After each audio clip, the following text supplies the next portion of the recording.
Welcome everybody to tonight's Scottsdale Big Book Study. Today is Saturday the 7th of January and you're all very welcome to this study. My name is Audrey-Ann and I am a recovered compulsive overeater from County Meath in Ireland, and I'll be your host for today's study. The co-hosts are Maria S., Nancy J.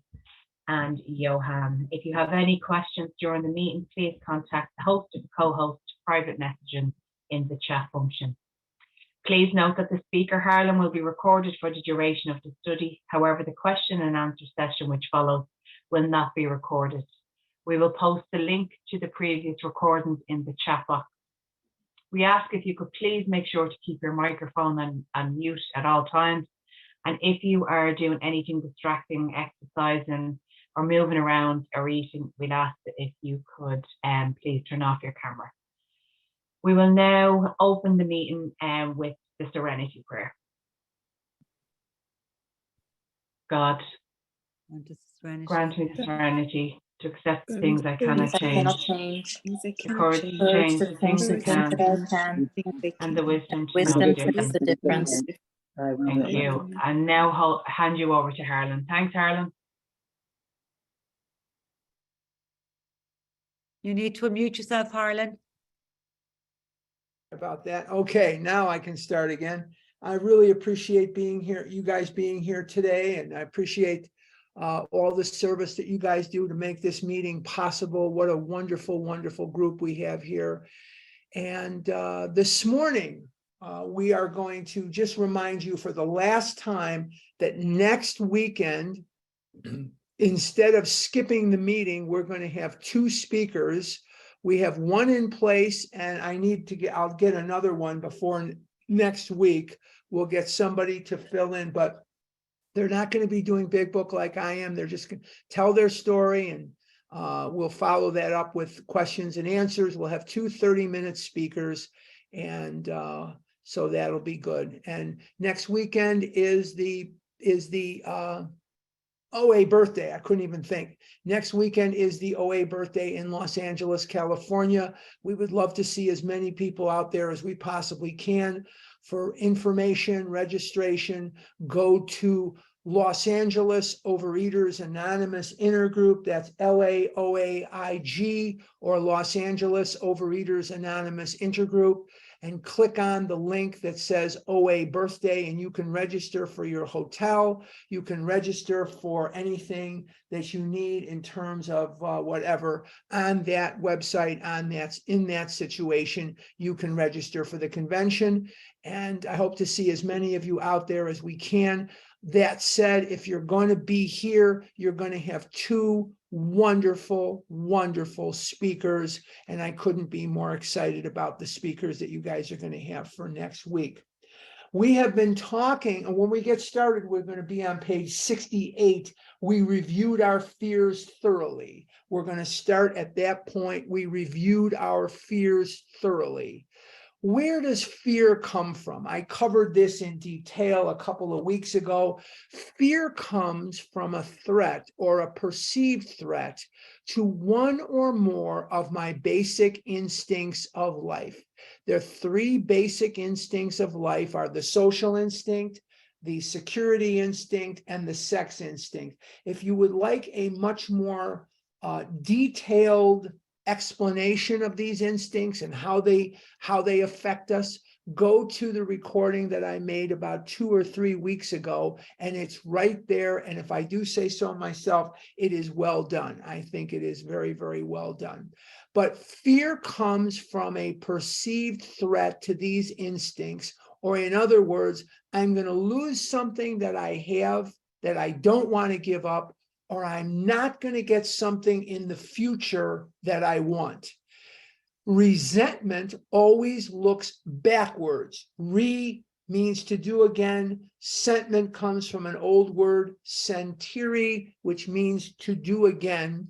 And fear always looks forward. F, fear, forward, reverse in the back. Fear is, I won't get my way in the future. Resentment is, I didn't get my way in the past. Simply boiled down, we have an idea that comes from ego that everyone that we know should stick to our script. Everybody that we know should love us and respect us enough that if we want to do something, that's what we should do, or if we don't want to do something, that's what we should not do. And that comes from our demonic, destructive ego, or as my friend in Portland, Oregon says, my ego is not my amigo. My ego is not my friend. So my ego gets in the way in a lot of different ways, but what it does is it makes fear extremely, extremely prevalent in my life. And I can't live peacefully with that fear. And so food becomes the solution to the problem. Fear becomes the problem, and food becomes the solution to the problem. And when I eat this extra food, it makes my fear go away. It just makes everything okay again. And food is not the problem. Once again, food is the solution to the problem. And fear blocks God out just as effectively as a resentment does. Okay, now that we've covered fear a little bit here, what we're going to do is we're going to simplify, and we're going to make very plain the second of the 3 parts of the 4th step inventory. The second of the 3 parts in the 4th step inventory is the fear section, or the fear inventory.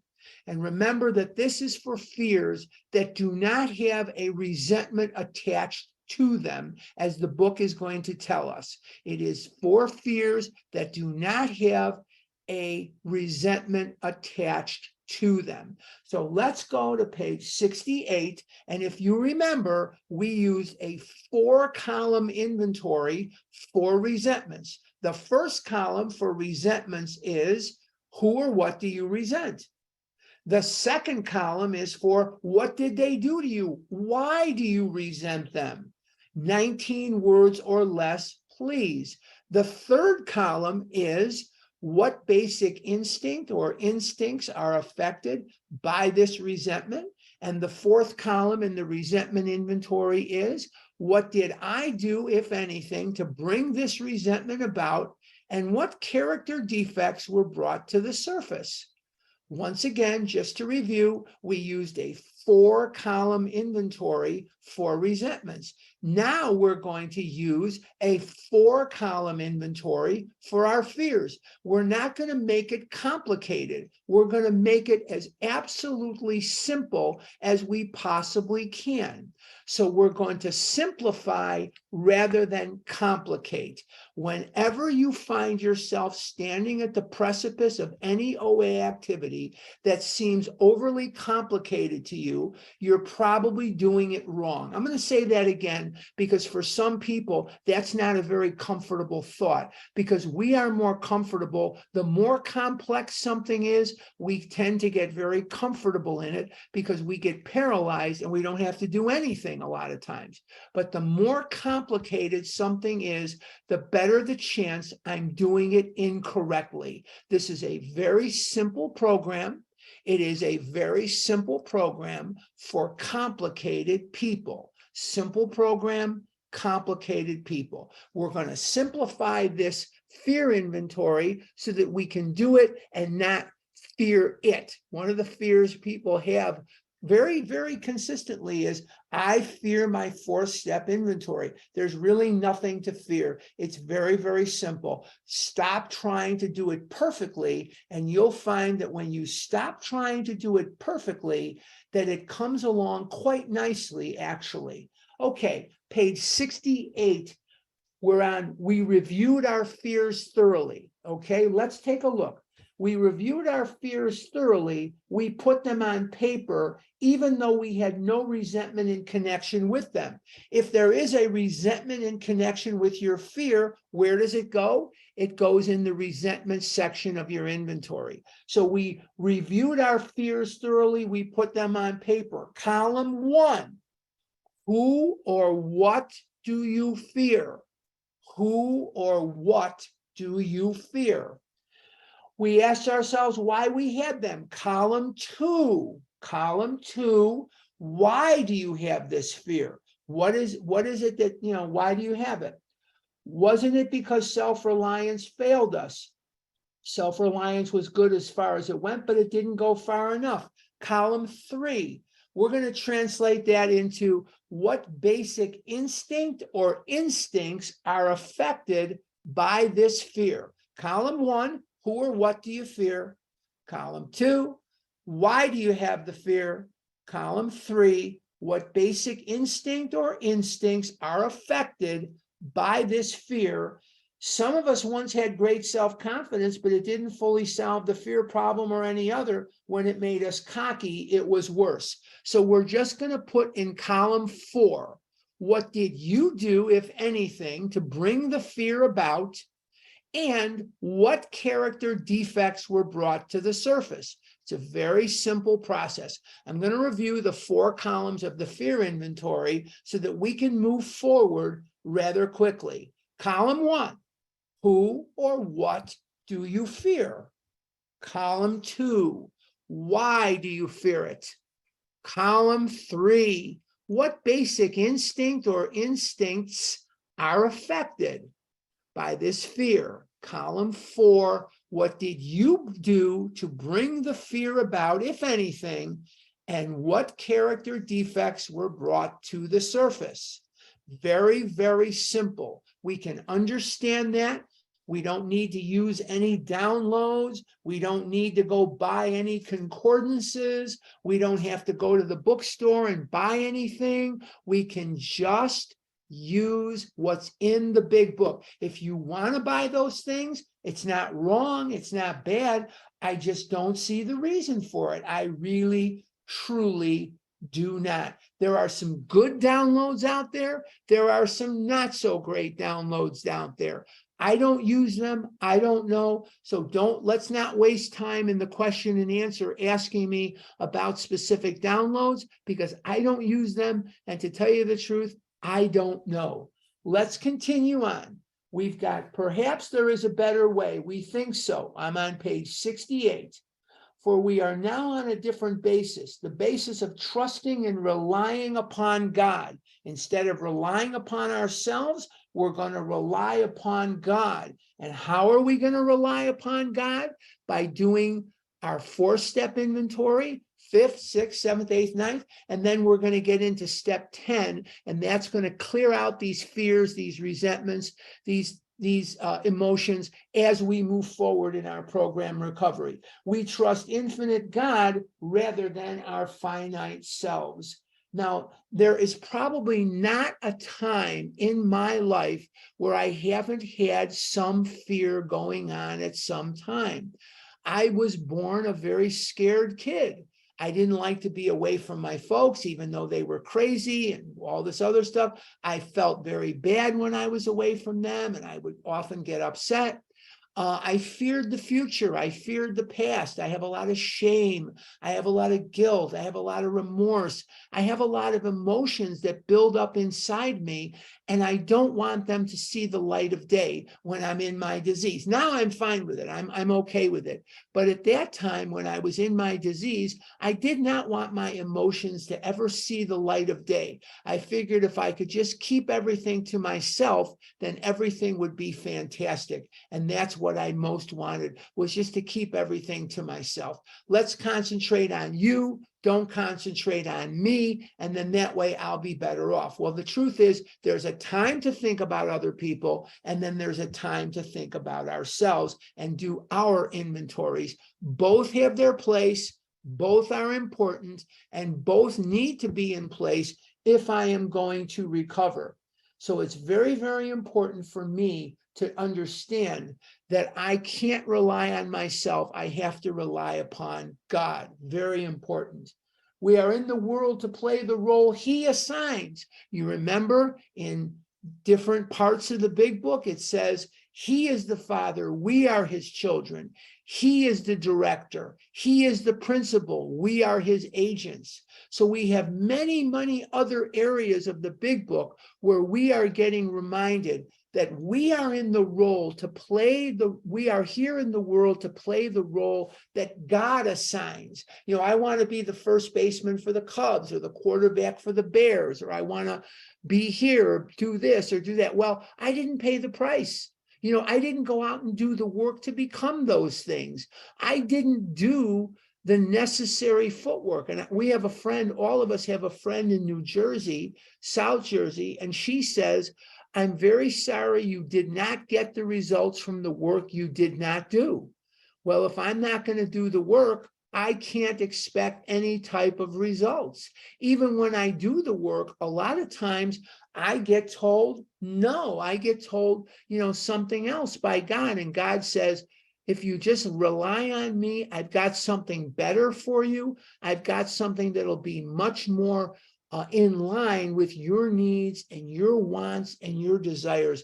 If you'll just let go of what you keep hanging on to, I will give you something better. It may be hell waiting. You know what they say, one door opens, another door, when one door closes, another door opens, but nobody said it was going to be painless waiting in the hallway. And a lot of times when I'm waiting in the hallway, there is a lot of pain. But if I give God a chance, give him some time, give him some of my energy, he will make everything okay. He will make everything palatable and then some. It'll be wonderful. Just to the extent that we do as we think he would have us and humbly rely upon him. Now, notice that him is capitalized, and notice that he enables us to match calamity with serenity. I love that line. It's one of my favorite sentences in the big book, because in my life, my existence on earth was one large calamity, one large calamity. And when I can read the words that God will allow me to match calamity with serenity, oh my God, that to me is one of the greatest promises that anyone has ever come up with. It is just fantastic. Calamity with serenity. And I could do a whole workshop Friday night, Saturday all day, Sunday morning. Just on that sentence alone, we could talk. There's enough there in that sentence for us to talk about for several days. Matching calamity with serenity. We never apologize to anyone for depending upon our Creator. I am not going to apologize to anyone because I rely on God. Look, I've tried it my way. I, like you, we are products of Western culture. Whether you're in Israel, whether you're in China, whether you're whatever you are, Europe, America, Central America, South America, we are all products of a culture that tell us you can do it. Now, we've talked about this before.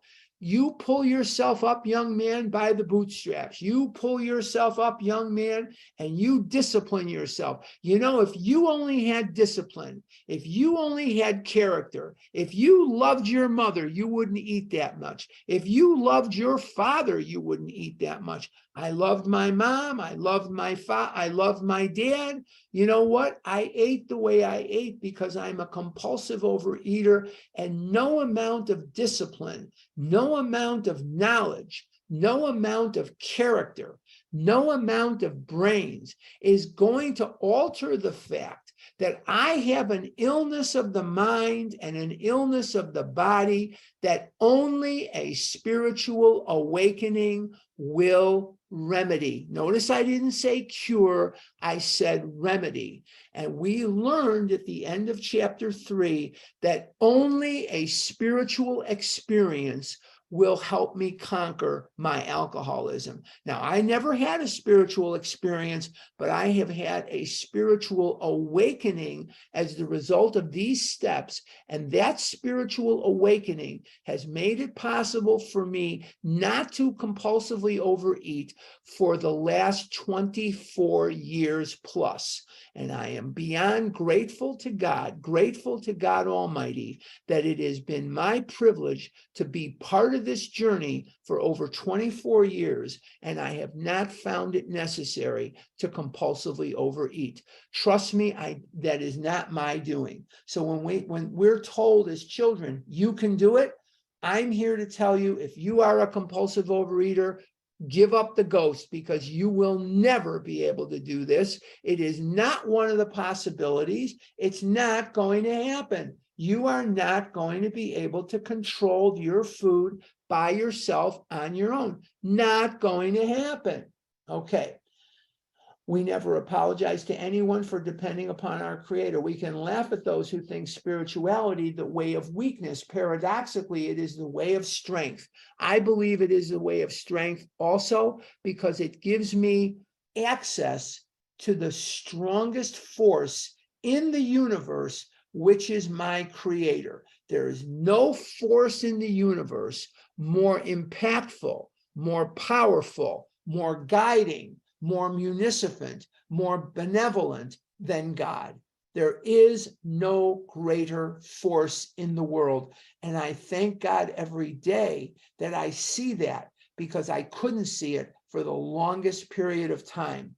I couldn't see it because I couldn't pull my head out of my butt long enough to stop thinking about what I'm lacking and what I need and what I want and all these other things and what I didn't get and what I don't have, enough to serve other people. And in the service of other people comes peace, comes serenity, comes faith, comes everything.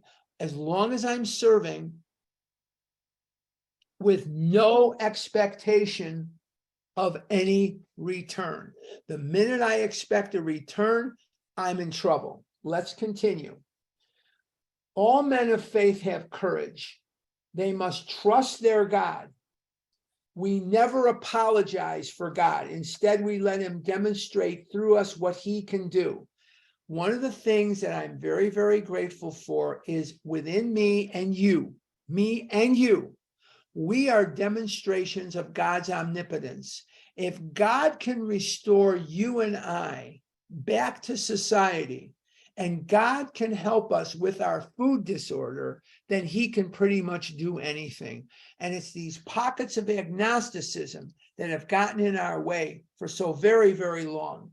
And what we have to do is identify these pockets of agnosticism, give them to God, and move forward with a more willing state of mind by saying to God, I know you can do this. Please help me out of this jam. Please, I really need your help. And know that when I walk to him, he'll run to me. Let's continue. We ask him to remove our fear and direct our attention to what he would have us be, not what he would have us say, not where he would have us go. Where he would have us be means to be the person that God had intended. One of the things that I feel very, very strongly about is that in my recovery, I have finally painfully become the man, the person that God originally intended me to be. And it is a wonderful feeling to be a part of indeed, that God Almighty designed me to be exactly who I am right now.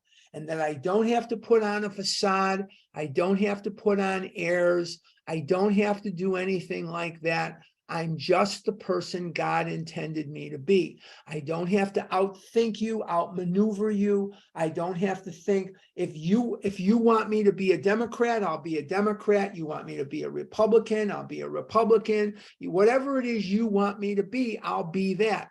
I don't have to live that way anymore. Here's who I am. You like me, you don't like me. Either way, we're good. Either way, we're okay. Just because you don't like me doesn't mean I have to wish you harm. Doesn't mean I have to burn the village. What it means is you don't like me. Okay, that's fine. I'm okay liking me, whether you like me or not. And that took a long, long, long time. A long time. And I'm finally there. I'm okay just the way I am. Do I wish for certain things? Of course I do. I wouldn't be human if I didn't. Absolutely. But I'm okay just the way I am. Let's continue. We ask him to remove our fear and direct our attention to what he would have us be at once we commence to outgrow fear. This is your prayer. My prayer goes something like, God, demonstrate through you what you can do with me. And I'm asking you to remove my fear and direct my attention to what you would have me be. And at once I commence to outgrow fear. So I've turned that into a little prayer. It works for me. It has worked for me for decades, and it will continue to work for me. Let me say it again. Let me recite that prayer again. It says, God, demonstrate through me what you can do, what you're capable of. You don't have to be a genius to make this stuff up. It's easy. God, demonstrate through me what you'd have us be. Please remove my fear and direct my attention to what you would have me be. Very, very simple. Remove my fear and direct my attention. That means I'm going to communicate with them about them. How are you doing? What's going on in your life? It doesn't always have to be about me. For the love of God, I want everything to be about me. And that's not the way the world is set up. When I become this narcissistic whirlwind, I become this narcissistic, nattering egomaniac. That is not a way I choose to live. That is not how I want to live. And that means I'm going to have less fear, because when I'm not in control of the world, now I don't have to try to control what I cannot control. And that is other people. I'm not going to try to control them. It's not my job. I do God's work. I don't do God's job. At once we commence to outgrow fear. What a great promise. And you see people all the time, they blow right past that sentence. At once we commence to outgrow fear. There's nothing in this book that says you have to live in fear. There's nothing in this book that says you have to live according to a fearful agenda. Nothing. Now, that doesn't mean that if you drop me off the John Hancock building, I'm not going to be scared to death. That doesn't mean that if I'm invited to speak someplace and I have to make a connecting flight, that isn't going to scare me. It does. It doesn't mean that at all. What it means is I will start outgrowing fear the minute I start praying that prayer. That's what that means. If I'm lucky enough to get invited by Maria to Ireland, or I'm lucky enough to get invited to Sweden by Johan, or I'm lucky enough to get invited to Italy by Barbara and Rimini, then I'm going to go. But travel can be very frightening for me. I get scared because travel can be very unsettling to me. I don't always travel that well. Wednesday, I'm going to Los Angeles. Well, I'm not always nuts about the journey. I love the destination. Love the destination. Oh, the destination is great. And I'm going to be with somebody on their birthday, and it's going to be great. And we're going to go to dinner, and we're going to do this, and we're going to do that. And it's going to be a lot of fun. But truthfully speaking, travel scares me, and that's okay. I understand that. So I will do step 10, and I'll try to cool my jets. I'll try to understand, hey, this is just coming from your travel panic. That's where this is coming from. You don't have to give in to this. That's all it is, travel panic, that's all. But when I was younger, I didn't care. Now I care. What is it that I care about? I care about the toll that the travel takes out of me. It usually takes me a day or two of resting in the living room before I'm able to go back to work. I'm so darn tired from the travel. And if that's what happens, it's going to be okay. It'll be fine. No problem. I won't worry about it. Okay, now we're going to talk here about the third section of the fourth step inventory, and that is the sexual harms section. Now, we're going to take a different tact. We're going to use a 5-column inventory for this section. 5 columns. I'll give you what they are, and then we're just going to talk here for a while. We're not even going to get into probably as far as the instructions for the inventory. We're just going to talk. Column number 1 in the sex inventory is who did you hurt? Unless you had a sexual relationship with a telephone pole or a rock or something, it's going to be a who. There's no what's, there's no nothing like that. It's going to be a who. Who did you hurt? Write their names down. You don't remember their name? The guy with the red shirt, the woman with the blue dress. You don't remember that? Just say the guy whose name I can't remember. As long as you remember the incident, you don't need to know their names. And I think it's interesting, and this is going to make some of you chuckle. When you do the sexual harms inventory on a guy like me that came into OA, there's nobody on there because we didn't really have any, we didn't really use our God-given sex powers for anything, nefarious. But when you get the crossovers from AA, oh my God, you often wonder, am I ever going to see my own home again? Is this ever going to stop? Oh my God. Well, anyway, we're not talking about a list of people that you've had sex with. I'm going to say that again because it's one of the most misunderstood parts of the sexual inventory. This part of the inventory is not, I repeat, not a list of people that you've had sex with. It is not that at all. What it is a list of people you have harmed through the misuse of your God-given sex powers. Let's explain that. Every man, woman, and beast on earth has a God-given sex power. Some of us use it very, very evilly. Some of us use it not at all. Some of us use it in its proper perspective. If we are using it for something other than sex with a consenting adult, I don't care if that adult is the same sex as you, same gender, or they are different genders. That is not what we are talking about here. And whether it is sex with the same gender or a different gender is well outside the perusal of Overeaters Anonymous. So I want to be very, very clear here. It doesn't matter whether that person is the same gender or they are the opposite gender. It makes no difference here at all whatsoever.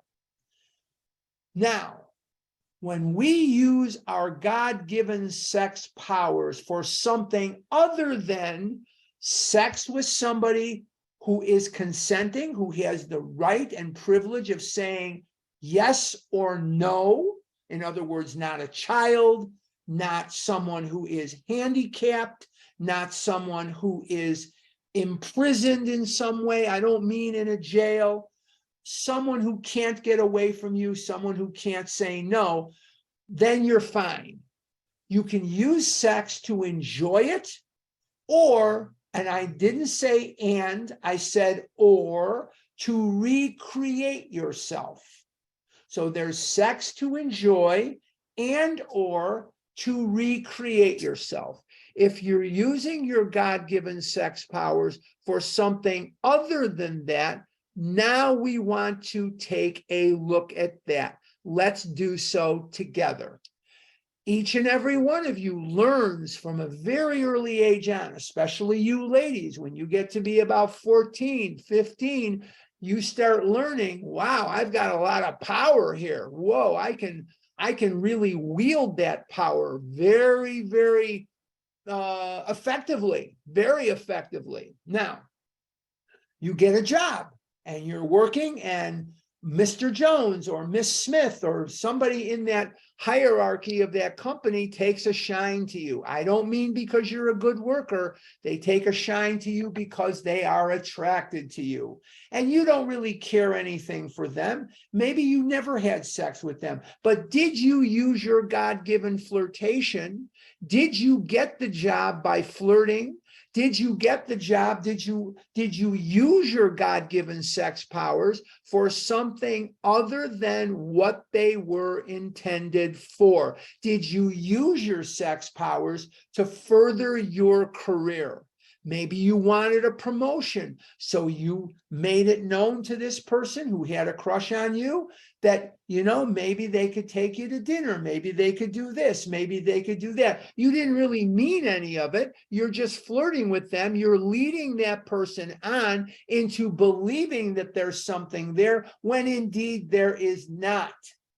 That's one way of using your God-given sex powers for something other than what they were intended for. You're using them to further your career, which would fall under the security instinct and probably the social instinct, possibly the sex instinct as well, but definitely social and definitely security.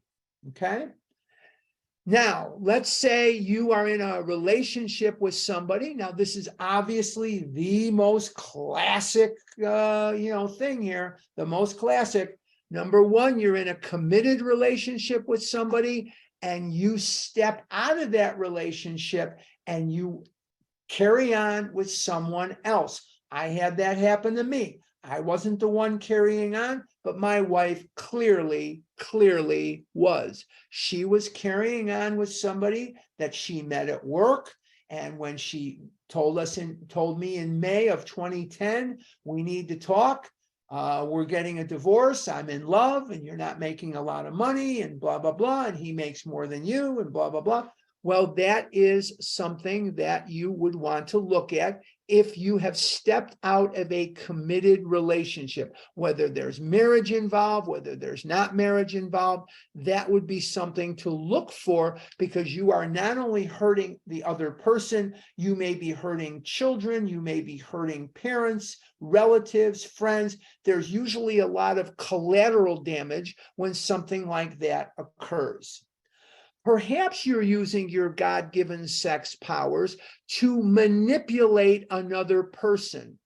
Now, what do I mean by that? You're in a relationship with another person and they like blue cars, but you like red cars.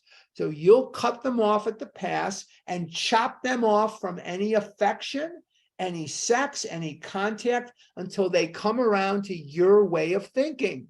That's using your sex powers for something other than what they were intended for. You with me so far? See, these are things you may not have thought of, because when we see the sex inventory, a lot of times people mistakenly think this is a list of people I've had sex with. No, it's not.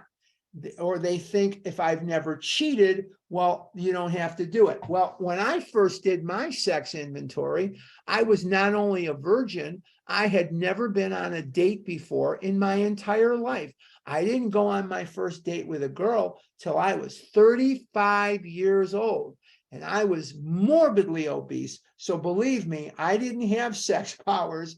I'm not so sure I have them now, but I certainly didn't have them then, and I couldn't wield them in any way that was in any way errant to the norm. So my sponsor made me look at my friend relationships to see where they had been selfish or whether I had manipulated people into trying to get them to do what I wanted them to do.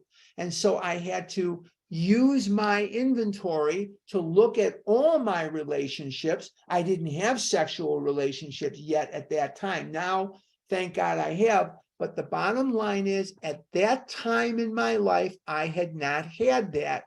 And so I had to look at all my relationships and ask myself a question. Are they above board?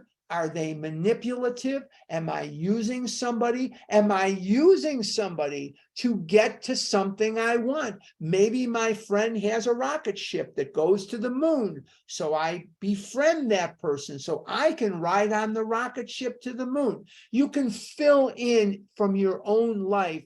Maybe you never had a friend that had a rocket ship that went to the moon, but maybe you had a sexual liaison. Either you did take your clothes off or you didn't, but you led that person on because they may have had something you wanted. Now, Did you use your God-given sex powers to hurt another person? Let's take a look. Let's say you're in a committed relationship. It's you and that other person. Let's call them B. You're A, they're B. So you and B break up. B ends it, or you end it, whatever it is. Or let's say they end it because it makes more sense. And you're going to show them. You're going to seduce their best friend. You're going to seduce somebody to make that person feel terrible about hurting you. Sex has nothing, enjoyment of sex has nothing to do with that. Maybe you did enjoy the sex. That's not what we're talking about here.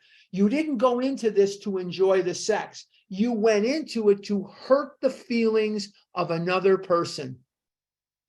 Maybe you are using sex or your God-given sex powers because you just don't want to be alone on a Saturday night. Maybe you want somebody to go with you for dinner. Maybe you want somebody to pick up the check for dinner. Maybe you want somebody to go with you to a party because you don't want to show up there by yourself. All these are things that you need to look at. And when you look at these things objectively, you will most often find that there were manipulative, nefarious reasons why you may have done some of it. I didn't say there were nefarious reasons that you did. I said there may be. So that's what you want to look at.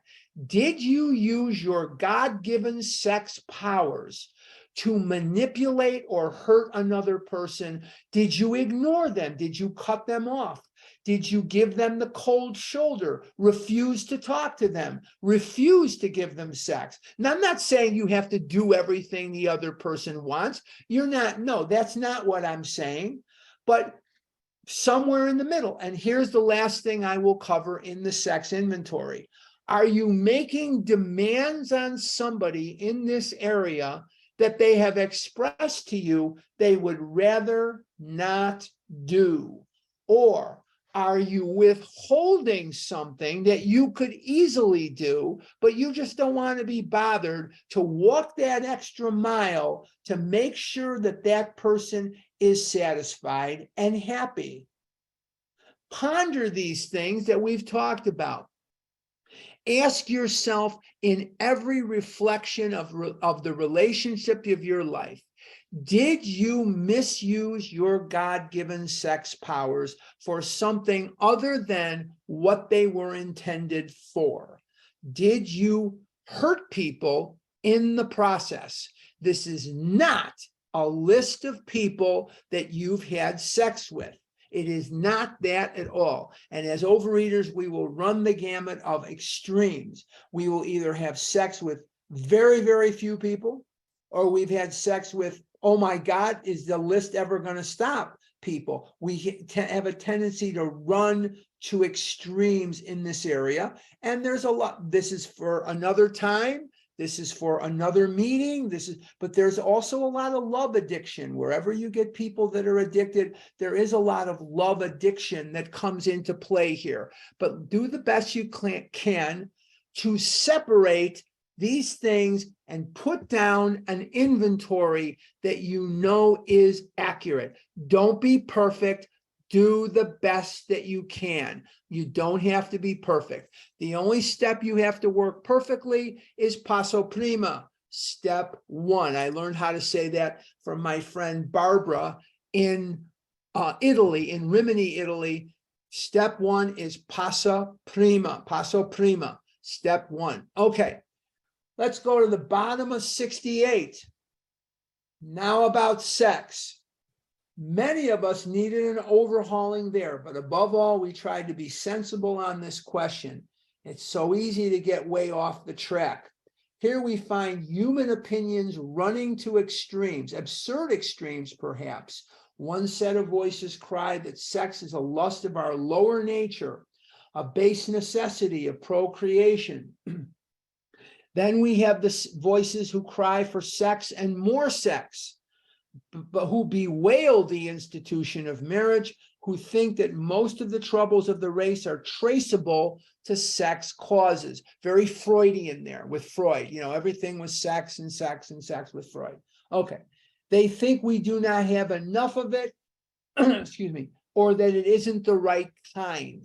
Whether it's the right kind or not for us to judge. We are not, okay. They see its significance everywhere. One school would allow man no flavor for his fare, and the other would have us all on a straight pepper diet.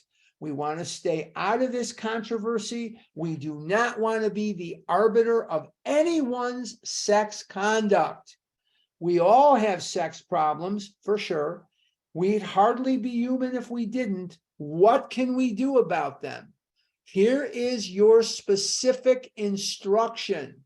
This is your specific instruction for the sex inventory, the third part of a three-part inventory. We reviewed our own conduct over the years past. Where had we been selfish, dishonest, or inconsiderate? Whom had we hurt? Column 1.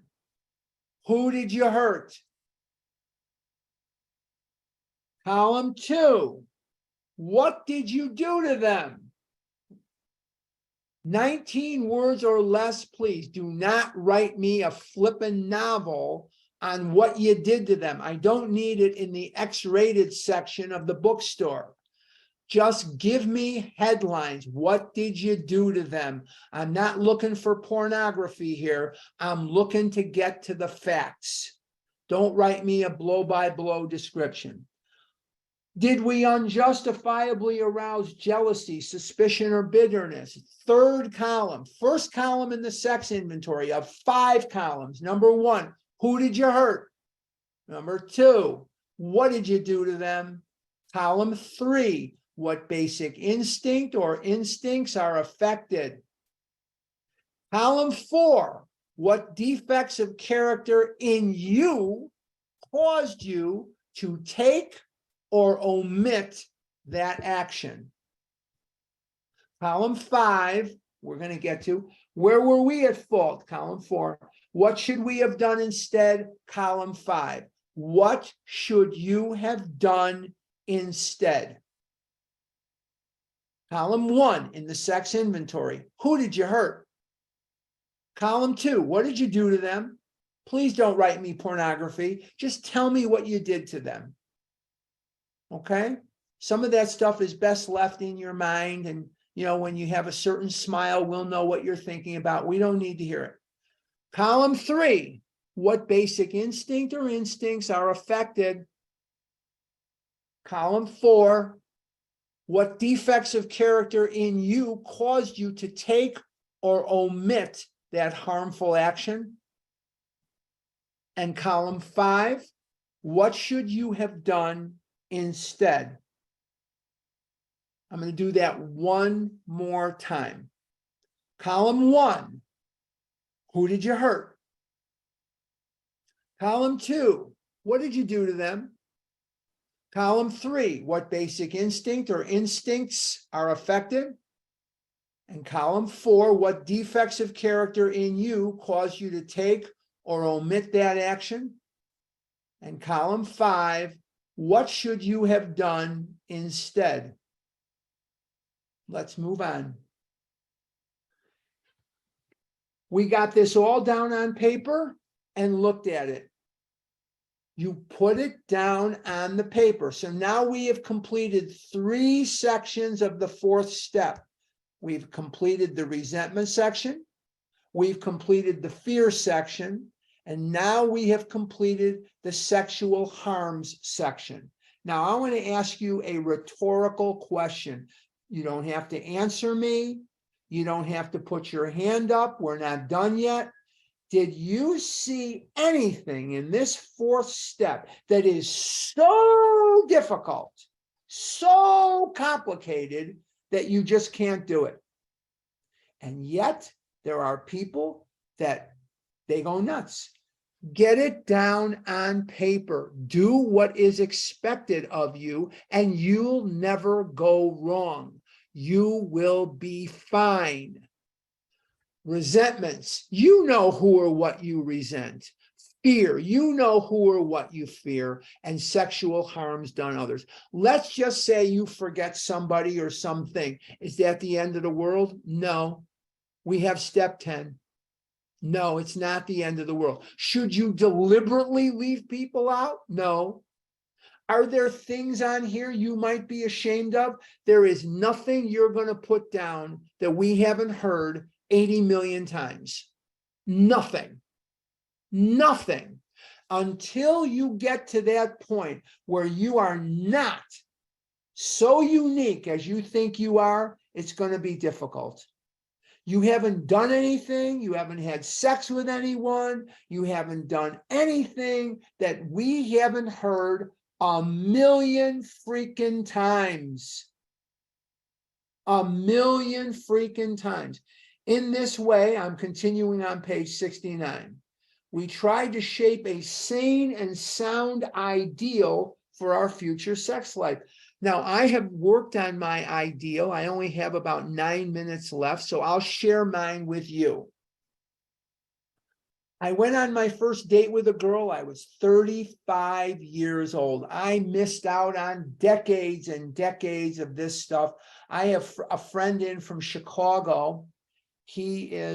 I've known him and his brother for 55 years. And he, unlike his brother, this guy, oh my God, his life was, this is his life. Dear Penthouse, I never thought this would ever happen to me. And then it would go on, and all the girls wanted to jump on him. And I could never, ever in a million years see anything like that in my, there's no way in hell I would see anything like that. I have another friend who lives here, actually. He's in the same boat. Dear Penthouse, I never thought this would ever happen to me, but the other night I came home and blah, blah, blah. Well, it's hard to think of what I missed out on, because essentially they're great guys, but they're no better at being human beings than me. They just had a different history here because they didn't have eating disorders. They didn't weigh 335 pounds in high school. They didn't weigh 600 pounds when they graduated college. They didn't do those things. So they had very, very not exaggerated, but very normal kind of comeuppance in that area. And it's enviable, to be sure. But one of the things I look at in my future, how to shape a sane and sound ideal, is discarding all that crap. What am I going to bring into tomorrow and today? Forget where all that stuff. So I had a date with somebody when I was 35 years old, and we got into a relationship, and when they broke it off, I was devastated. The next one to come along, I married her. I shouldn't have done that. That was dumb. Why did I marry this girl? I never should have married her. It was stupid. Now, I'm not saying I'm glad, I'm sad I married her, but what I'm saying is it really didn't turn out very well, okay? The reason I'm not sad I married her is if I hadn't married her, we wouldn't have had our daughter. But it was not a marriage I should have been in, and it wasn't a marriage she should have been in. So what I learned from that marriage is I was not an adult in that marriage. I was a child. She was the mommy and I was the son. I married a mommy. My mom was crazy. My mom was mentally ill. My mom, 3 personalities, 3-year-old, screaming, raving lunatic, or pretty normal person. And there was visceral, differences in things. But I never really had a mom. My mom she loved me and all that, but I married my mommy, okay? I'm not going to do that again. I'm never going to do that again. So one of the things I learned in my ideal is be an adult and marry or you don't have to get married, but be an adult and be in a relationship with another adult. Don't be the parent.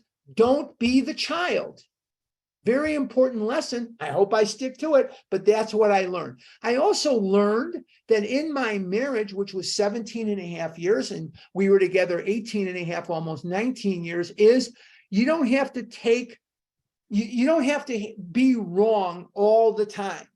I woke up with a general sense of I'm wrong and I'm sorry. I didn't even know what the hell I was apologizing for half the time. I woke up with this just sense of wrongness. And my ex-wife was always pissed off about something.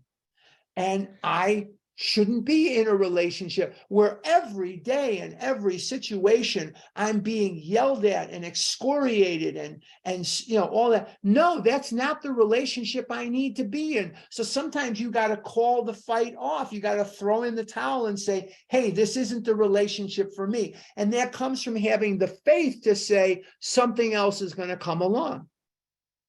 I learned in a relationship that if you're not in recovery, you're not in a relationship. You're playing house. You're playing with a house of cards. I have to be in recovery. I'm not looking at what the other person's doing. I don't care. I don't give a crap. I need to be in recovery.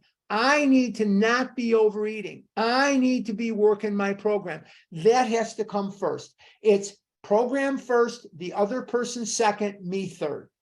God first, others second, me third. And if that's not the pecking order, if I put this person above God, now I'm in trouble because I've got nothing to give a relationship if I'm not in recovery. I have nothing to give.